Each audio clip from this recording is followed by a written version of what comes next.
Resilience. What does it actually mean and how does it apply? So I just came back up from breakfast at the hotel and the lights were out. I found it strange in the stairwell that the lights were out, but they were because I had just come down. I was like, did I miss something? Nope, going up, I see this red glow from the window going into the hallway and realize, yes, the power's out. Now, I mean, the power's not out for our room, but I was like, oh, we have these gigantic windows anyways, so not a big deal because it's daytime. But this idea of resilience, we talk about it often in the technical sense, right? This idea is how fail-safe something is. Do you have backup supplies for power? Like there's a very famous hospital in LA that made the news called White. That is, it's not a famous hospital, but only famous because it made the news because their backup generator went out when the power went out, which is not supposed to be happening because it's a hospital and the backup generator's purpose is to provide power when your regular power fails. But in the tech world, resilience they talk about all the time with networks. So, how many things can fail before the network goes down? How many servers can fail in your data center before the data center goes down? All these things, right?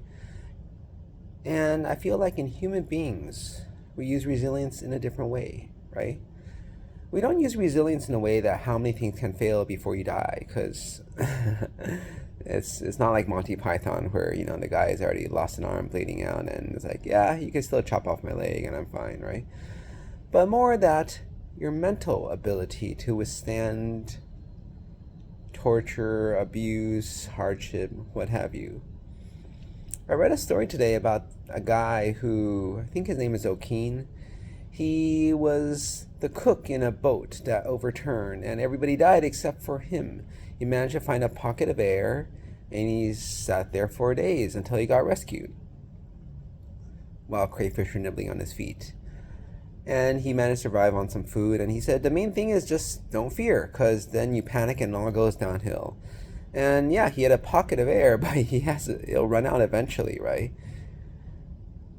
I was thinking of, the main gist of the news is that he is now becoming a deep sea diver. He wants to actually dive. It's like, wouldn't you be scared of the ocean?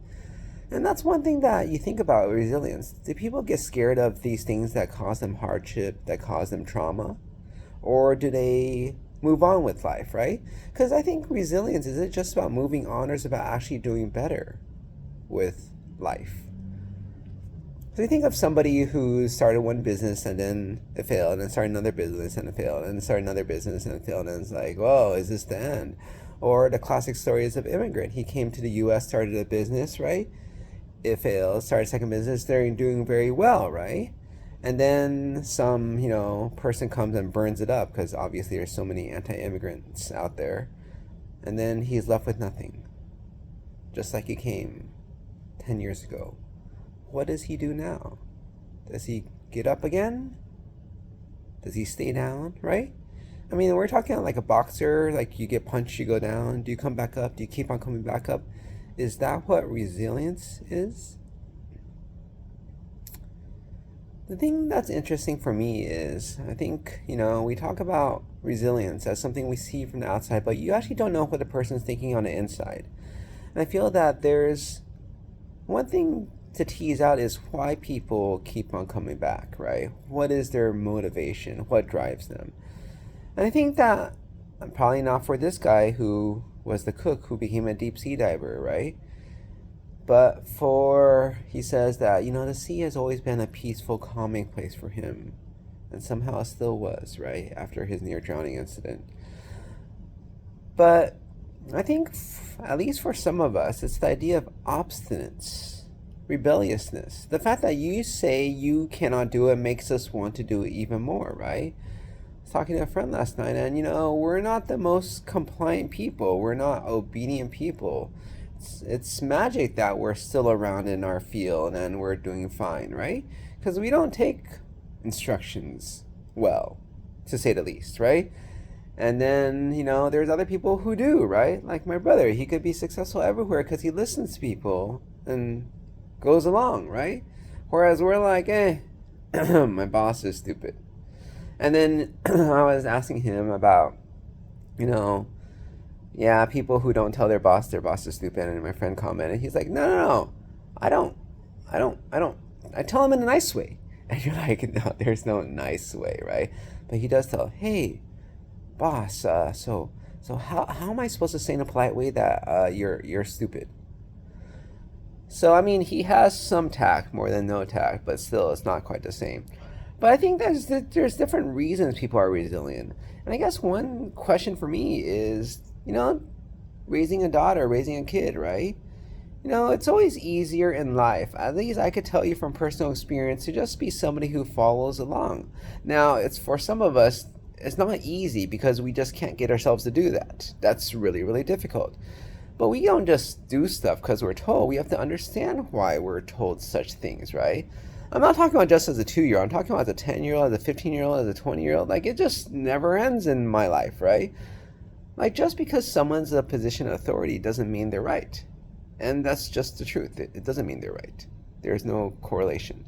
But the thing is, society is, at least here in America, I'm guessing in most other societies, is predicated on people just sort of following orders obediently, like stupid robots, idiotic soldiers, whatever term you want to use.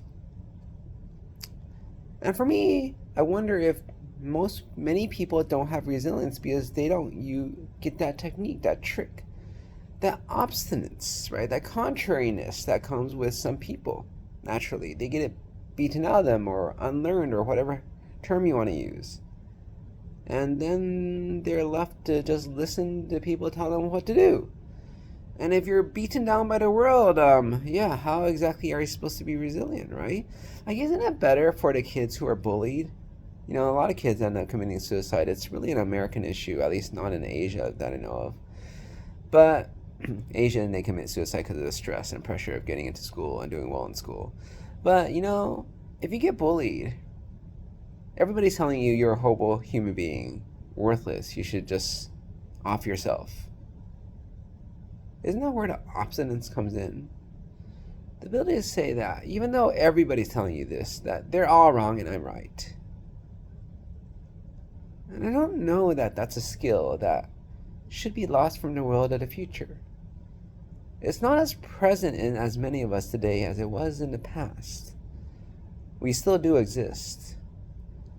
But I think that's one method to resilience. And I don't know that the outcome, resilience, is a bad thing.